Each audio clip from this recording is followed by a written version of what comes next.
Baik, perkenalkan nama saya Elizabeth Septiani Boris Marmata. Saya dari program studi akuntansi perpajak Mas semester 3.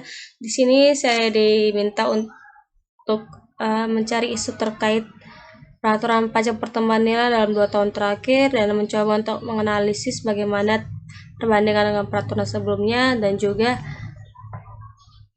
juga memberikan penjelasan perihal perubahan ini dari sudut pandang saya sebagai masyarakat pengguna pajak pertambahan nilai dan dari sudut pandang saya dari sisi negara.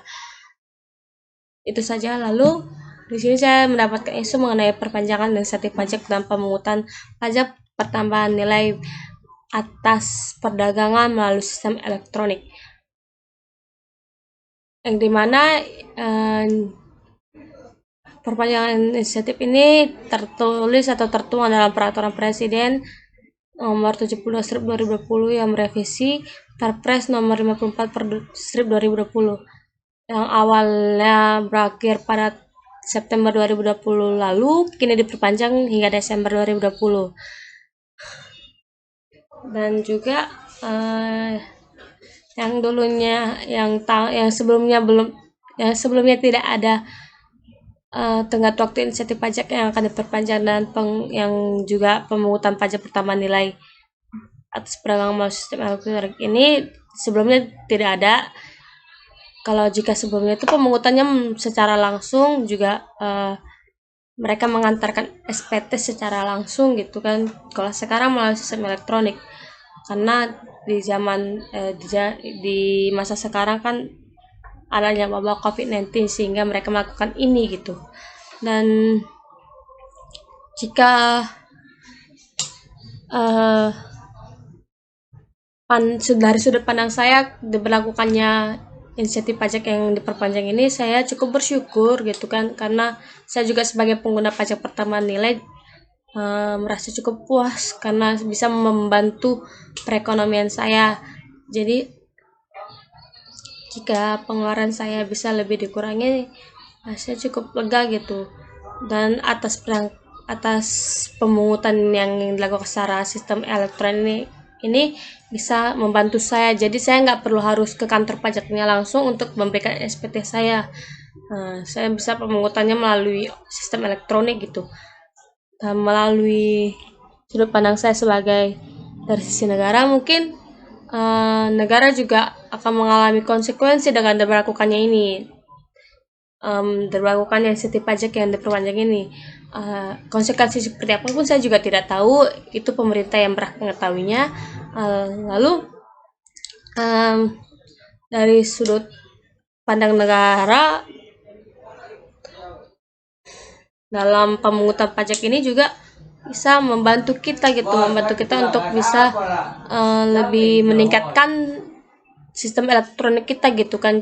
Jadi teknologi juga lebih berkembang melalui pemungutan pajak secara sistem elektronik ini. Itu yang bisa saya sampaikan. Saya juga akan menampilkan mengenai isu-isunya.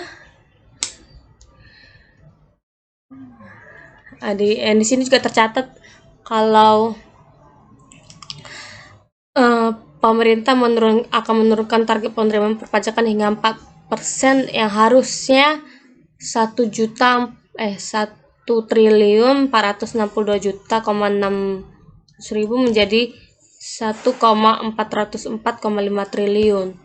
Itu cukup menurun juga gitu kan. Berita kali ini juga soal mengenai pajak pertambahan nilai secara sistem elektronik gitu kan. Lalu diberlakukan ini juga mereka juga kalau misalnya sistem elektronik ini juga melakukan penelitian atas kelengkapan surat pemberitahuan SPT tahunan pajak. Jika kurang, maka dikenakan sanksi.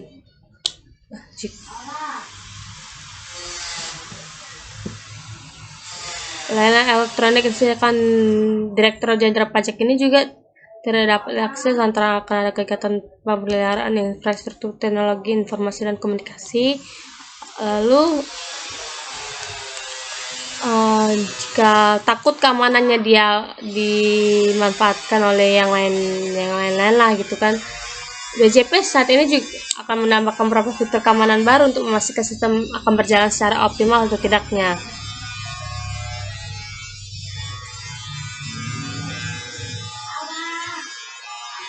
Saya kewajiban paper atas pemotongan dan pemungutan itu menggunakan surat pemberitahuan pajak ini berlaku untuk Januari 2021 dan masa pajak berikutnya.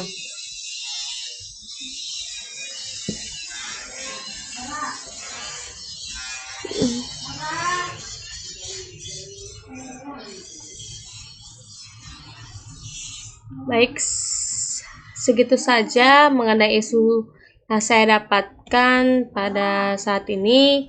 Jika adanya kesalahan kata saya dalam atau perbuatan saya dalam video ini, saya mohon maaf dan terima kasih. Selamat sore.